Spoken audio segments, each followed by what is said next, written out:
Hello, in this video I'm gonna show you how to fix problem when you get internet connection but you cannot browse your Google Chrome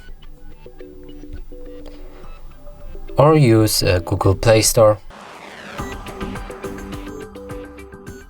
So right here it actually loads, but if we press on any app there will be error, something went wrong on your XIAOMI Poco F4 GT. So in order to fix that we'll need to move to our settings. From here scroll to the bottom and select additional settings.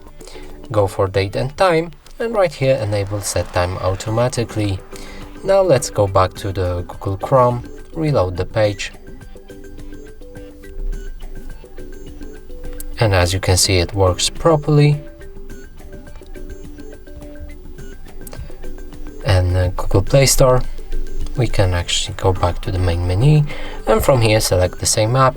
And it works perfectly. And that's it for this video. Hope you like it. Please consider subscribing to our channel. Leave a like and a comment below.